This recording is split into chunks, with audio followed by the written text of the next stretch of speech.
같이 보겠습니다. 내 형제들아, 너희가 여러 가지 시험을 당하고 온전히 기쁘게 여기라. 이는 너희 믿음의 시련이 인내를 만들어내는 줄 너희가 아느니라. 인내는 온전히 이르라. 이는 너희로 온전하고 구비하여 조금도 부족함이 없게 하라. 아멘. 너희 중에 누구든지 지혜가 부족하다는 모든 사람에게 후히 주시고 꾸짖지 아니하시는 하나님께 구하라. 그리하면 주시리라. 오늘 말씀은 신앙의 모범이라는 말씀의 제목을 가지고 같이 나누겠습니다.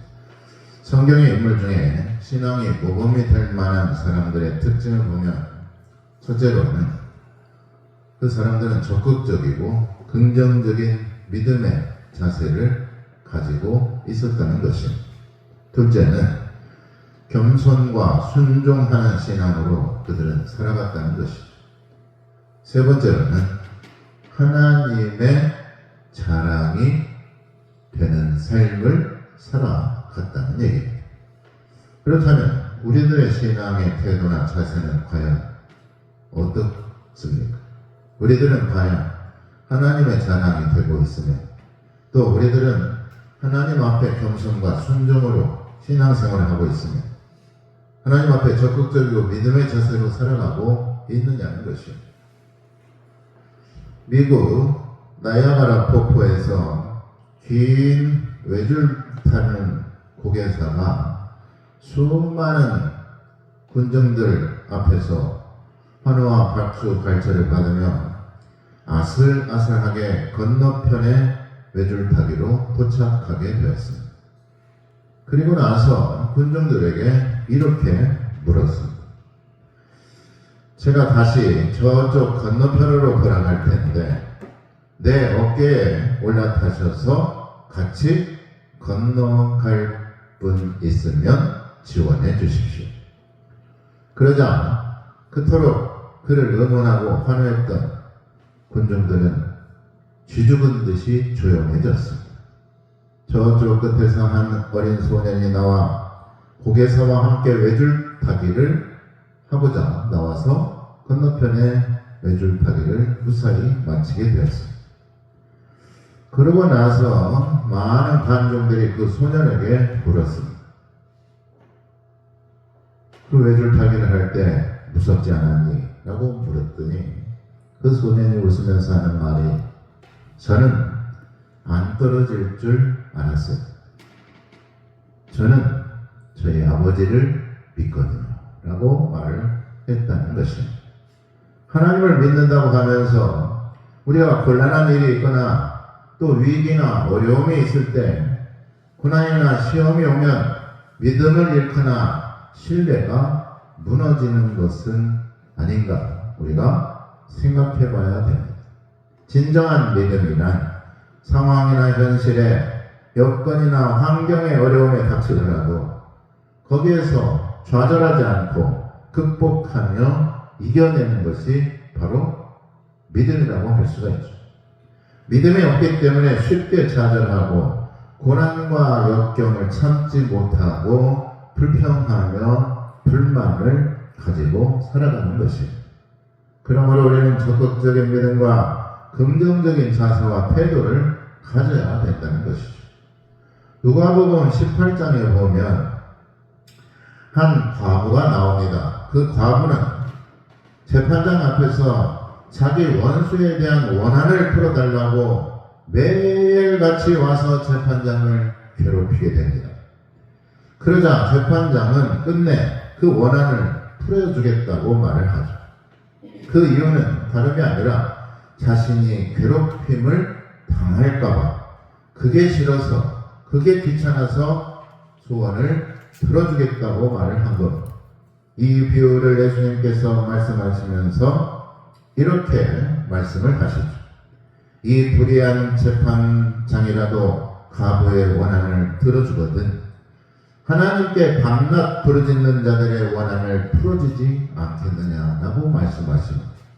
불의하고 악한 자라도 자신이 귀찮아서라도 자기 편하려고 들어주는데 선하신 하나님께서 우리의 기도를 들어주시지 않겠느냐는 의도에서 예수님께서 이렇게 말씀한 바가 있습니다. 소극적인 자세로는 안 되는 거고, 적극적인 자세로 신앙생활을 해야만이 뭐라도 된다는 것이죠. 하려고 하는 사람에게 일도 주어지는 것이죠. 하지 않으려고 하는 사람에게 일을 줘봤자 일을 끝내지도 못할 뿐만 아니라 일의 능률도 떨어지게 되는 것이죠. 그리고 나서 예수님께서 덧붙여서 이렇게 말씀하죠. 속히 그 원한을 풀어주시리라. 그러나 인자가 올 때 이 세상의 믿음을 보겠느냐라고 말씀하고 있습니다. 믿음이 없이 단순히 자기 욕심이나 자기 소원을 이루는 것은 과연 무슨 의미가 있을까요? 그래서 중요한 것은 우리가 믿음으로 살아갈 때도 어떤 마음으로 어떤 믿음으로 살아가느냐를 우리가 알아야 됩니다. 어떤 자세로 하나님께 기도하느냐, 그것이 중요하다라고 볼 수가 있습니다.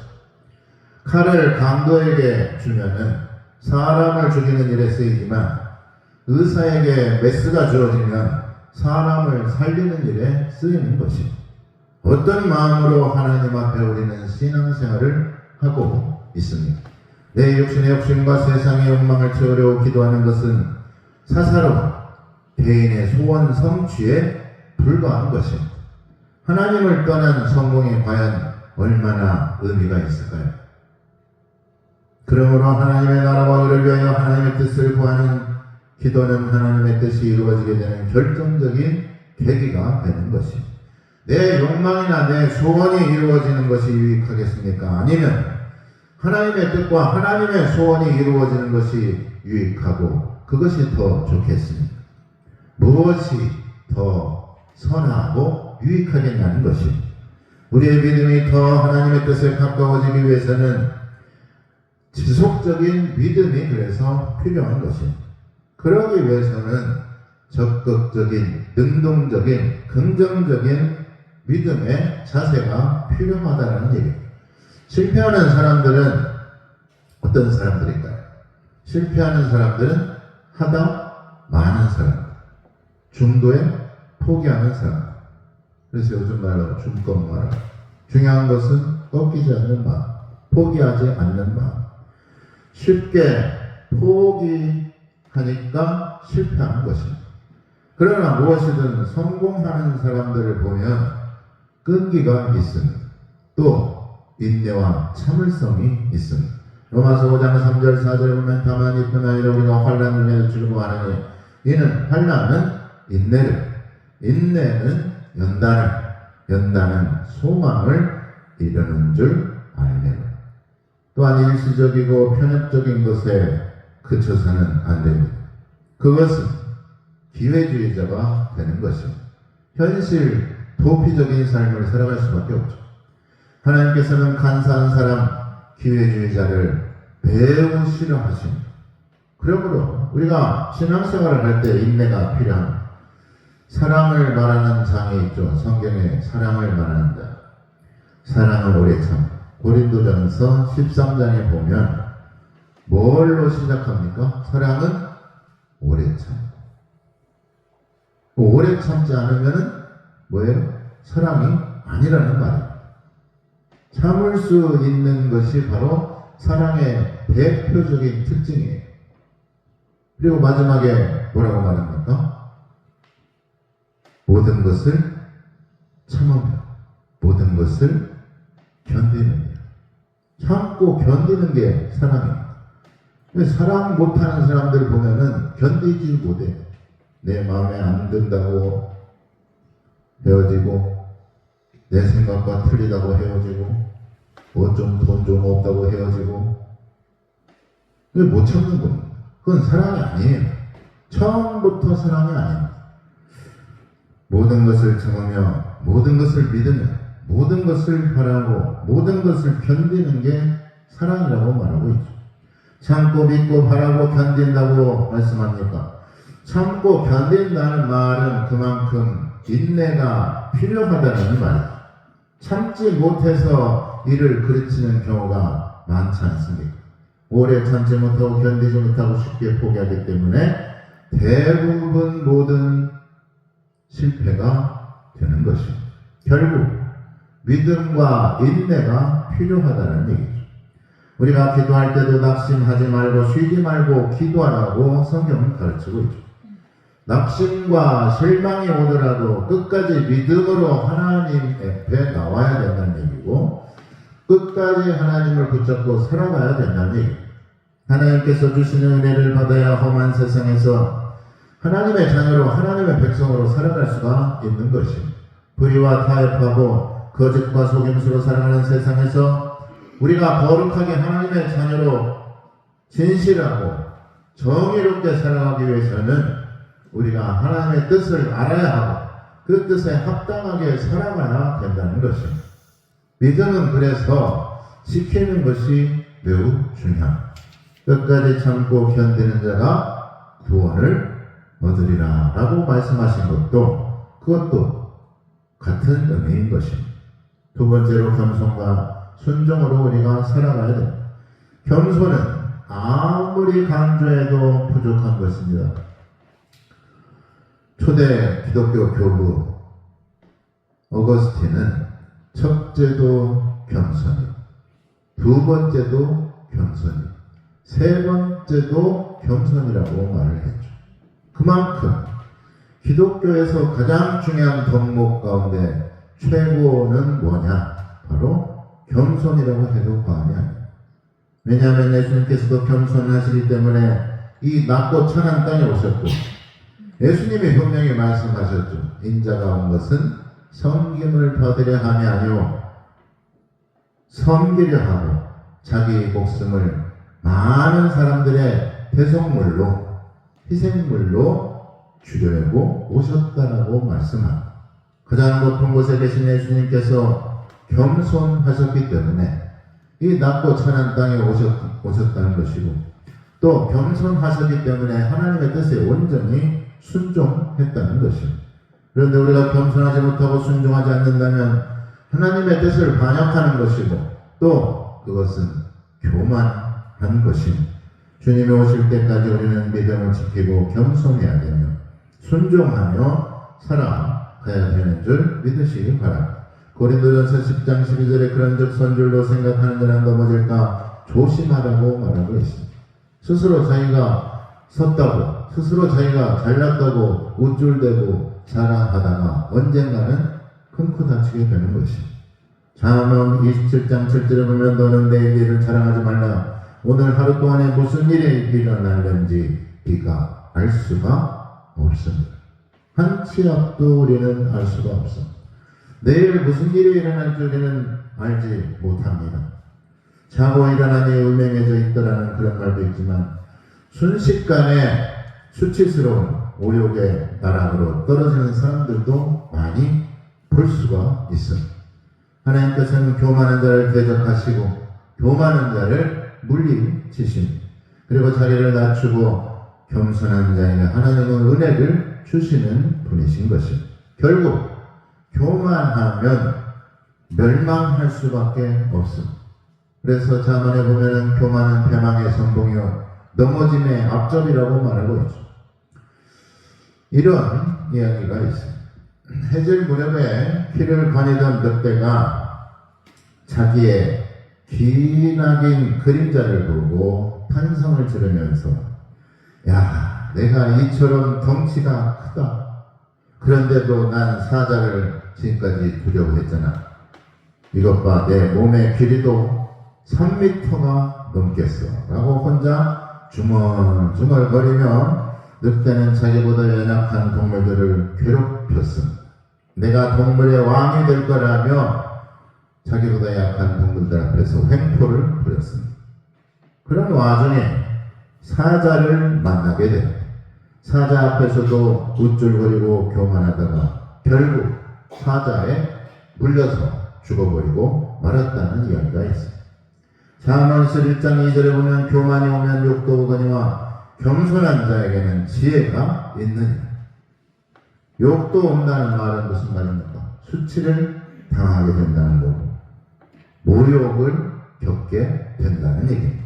잠언 29장 23절에 사람이 교만하면 낮아지게 되고 마음이 겸손하면 영예를 얻으리라. 겸손하게 자기를 낮출 때 하나님께서 그를 높여주시고 하나님께서 그를 세워주시는 것입니다. 스스로 자기 자신을 높이는 것이 교만이죠. 사실 그런다고 높아지지도 않을 뿐더러 억지로 높여졌다고 해도 누가 그를 존경하지도 않을 뿐만 아니라 그를 존중하지도 않습니다. 그런가 하면은 영적인 교만이 있습니다. 오히려 악인이 형통하는 것을 볼 때 세상 사람들은 이렇게 악인이 악한 것들이 판을 치는데 하나님은 어디 있으며 하나님은 과연 있느냐며 하늘에 대고 삿대질을 하는 게 바로 세상 사람들의 모습인 것입니다.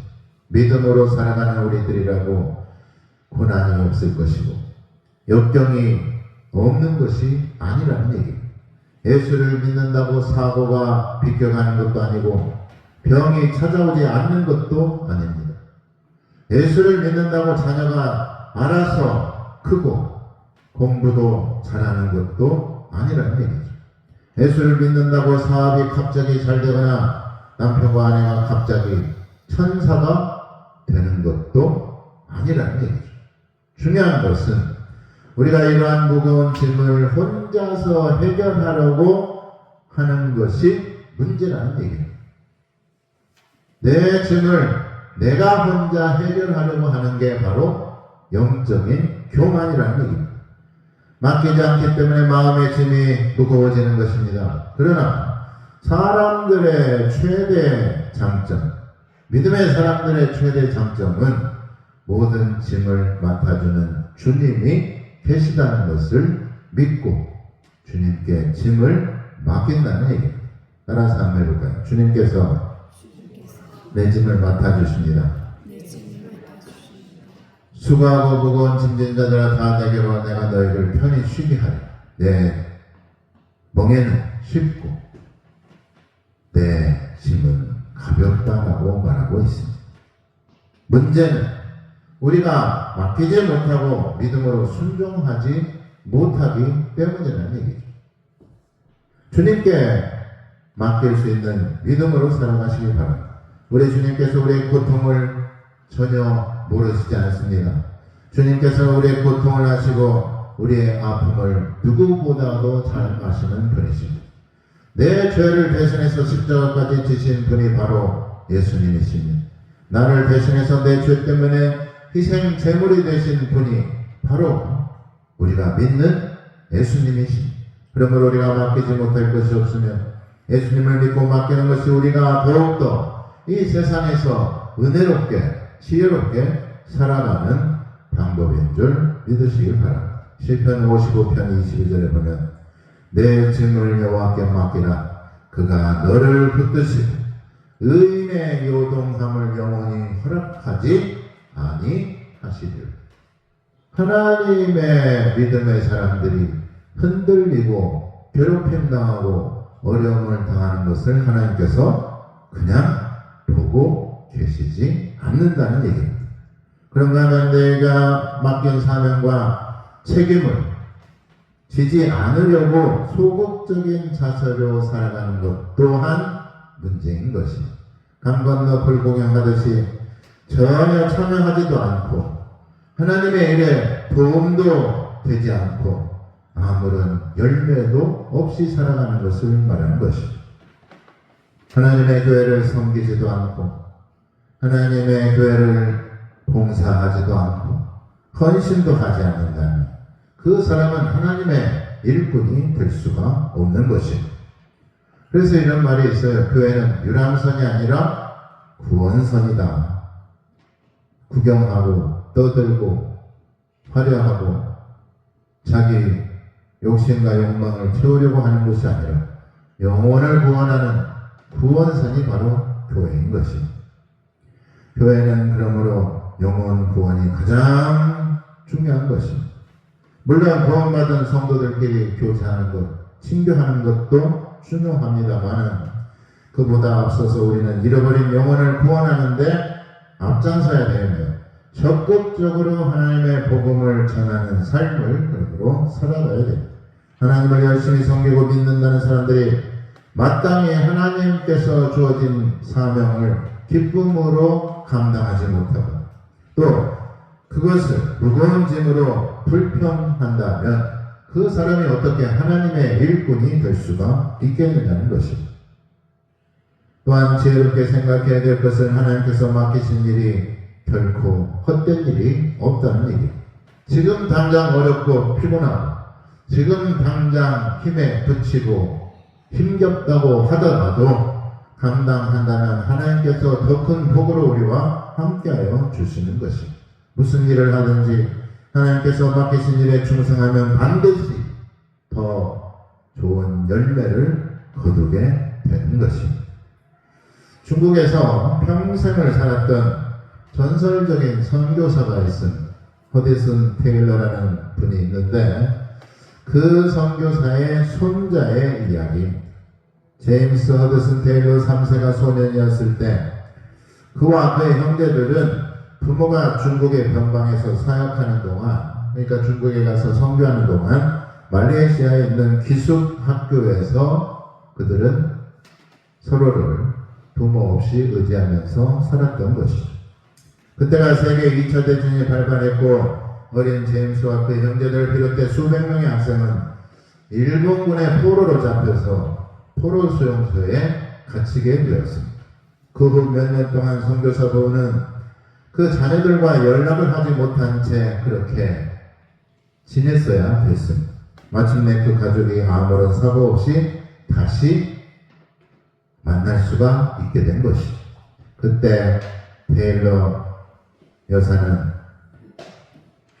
아들에게 주님이 자신에게 주신 분명한 메시지가 있다며 그 어린 아들을 붙잡고 이렇게 이야기를 들려줬습니다. 너는 내가 중요하게 생각하는 것들을 돌보고 있으니 나는 네가 중요하게 여기는 사람들을 보살펴 주겠노라. 바로 하나님의 음성이었죠. 그녀는 이 확신 때문에 그 힘든 순간을 모두 이겨낼 수가 있었다니. 무슨 말이죠? 내가 하나님의 일을 하니까 하나님께서 내 일을 도와주시고 하나님께서 내 일을 책임져 주신다는 얘기입니다. 하나님께서는 우리에게 받기만 하시는 분이 절대로 아니십니다. 우리가 하나님께 열을 드리면 100을 주시는 분이십니다. 우리가 100을 섬기면 하나님께서는 1000으로 갚아주시는 분이시라는 것을 믿으시기 바랍니다. 그러므로 우리는 순종함으로 하나님께 나와야 됩니다. 순종함은 뭘 말합니까? 순종은 무엇을 말하는 것입니까? 순종은 모든 결정권을 하나님께 맡기는 겁니다. 내가 결정하고 내가 판단하는 것이 아니라 모든 판단과 모든 결정을 하나님께 맡기는 것. 그게 바로 순종인 것입니다. 자기 생각할 거 다 하고 자기 할 거 다 하고 하는 것은 그래서 순종이 아니다. 내 생각이나 내 중심으로서가 아니라 하나님의 말씀 중심으로 살아가는 것이 순종입니다. 배추를 거꾸로 심으라고 하면 거꾸로 심는 것이 순종이에요. 내가 아는 경험으로 불평하고 내가 아는 지식으로 불만을 품어서는 순종이 될 수가 없습니다.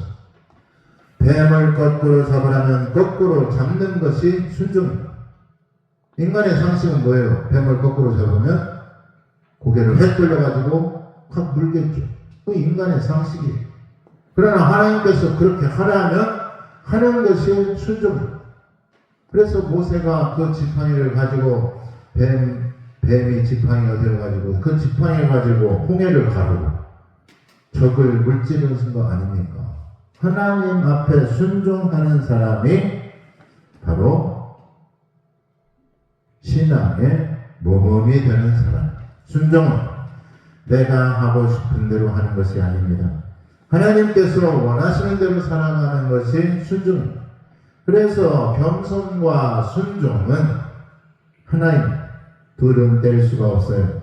겸손하면 순종할 것이고 순종하지 않는 사람이 겸손하지 않을 수가 없는 것. 순종하는 사람은 결국 겸손할 수밖에 없다. 그래서 순종하는 사람은 내 뜻이 아니라 주님의 뜻을 따르고 하나님의 뜻이라면 모든 것을 내려놓는 사람이 순종하는 사람. 사도 바울은 내가 십자가 외에 결코 자랑하지 않기로 결심했다라고 고백하고 있는 거죠. 십자가 말고는 내가 모든 것을 다 내려놓겠다. 예수님을 자랑하는 것 외에, 예수님을 아는 것 외에 내가 모든 것을 다 내려놓겠다. 모든 것이 다 필요가 없다. 그래서 순종하는 사람은 하나님의 뜻을 따르는 사람을 말합니다. 하나님의 섭리와 구원하심을 아는 것입니다. 우리가 자랑할 것은 내 성공이나 내 필력이 아닙니다. 내 커리어나 내 실력이 아니라 하나님께서 주신 지혜와 능력으로 살아가는 것입니다. 오직 그리스도와 십자가만을 사랑한다라고 사도 바울은 말하고 있죠. 내 기쁨이 아니라 하나님의 기쁨으로 살아가는 것이 바로 순종하는 사람의 모습인 것입니다. 또한 우리는 우리의 자랑이 내 자랑이 되지 않고 헛된 자랑이 되지 않고 하늘의 상을 바라보며 하나님이 자랑하는 사람이 되어야 된다는 얘기입니다. 그러므로 하나님께 칭찬을 받고 하나님께로부터 자랑이 되는 사람이 될 수 있어야 된다는 얘기입니다. 고린도전서 1장 31절에 자랑하는 자는 주 안에서 자랑할지니라. 주님 안에서 자랑을 해도 해야 된다는 것입니다. 허망하고 헛된 세상의 것들을 자랑 삼아서는 안 됩니다. 하나님께서는 어떤 분이십니까? 없는 것도 있게 하시고 죽은 자도 살리시는 분이십니다. 지혜가 없는 자에게 지혜를 있게 하시고 약한 자를 강하게 하시는 분이십니다. 그런 하나님께서 우리에게 무엇인들 못하겠습니다. 이솝우화에 보면 하나의 한 마리 사슴이 목이 말라 호숫가로 물을 마시러 갔습니다. 이때 사슴은 물속에 비친 자신의 그림자를 바라보았어요. 나뭇가지 모양 여러 갈래로 멋진 자기 뿔을 보면서 너무나도 멋있고 너무나도 아름답다라고 혼자 자랑하면서 그렇게 생각했습니다. 그런데 다음 순간 또 자기 가느다란 볼품없는 보잘것없는 다리가 왜소한 다리가 비치니까 하는 말이 이런 보잘것없는 다리는 없는 것만도 못하다고 한탄을 했습니다. 사슴이 이렇게 혼자 중얼거리고 있었는데 그때 사자 한 마리가 나타나서 사슴을 잡아먹으려고 쫓아왔어요. 사슴은 그 소용없는 볼품없는 다리라고 생각했던 그 다리로 뛰어서 숲속으로 달아났습니다.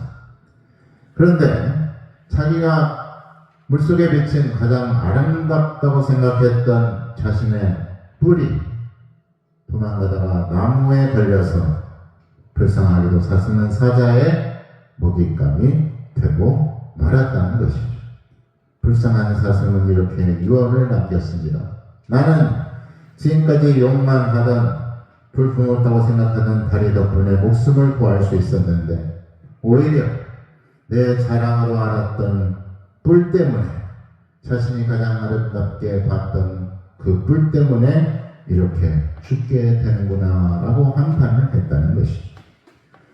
세상의 명예와 권세보다 하나님의 공의와 의를 구하는 것이 하나님께 자랑이 되고 하나님께 상을 받는다는 것을 잊지 마시길 바랍니다. 하나님을 자랑하며 사는 것이, 그것이 바로 지혜로운 사람의 모습입니다. 잠언 3장 16절에 그의 오른손에는 장수가 있고 그의 왼손에는 부귀가 있다라고 말하고 있습니다. 하나님께서는 못 가진 것이 없고 못 주실 것이 없습니다. 하나님은 풍요로운 분이십니다. 우리가 하나님만을 의지하고 하나님께 순종하며 겸손하게 하나님의 믿음의 삶을 살아갈 때 하나님께서 우리를 기뻐하시는 그러한 삶을 살아가게 되는 줄 믿으시길 예수님의 이름으로 축원합니다.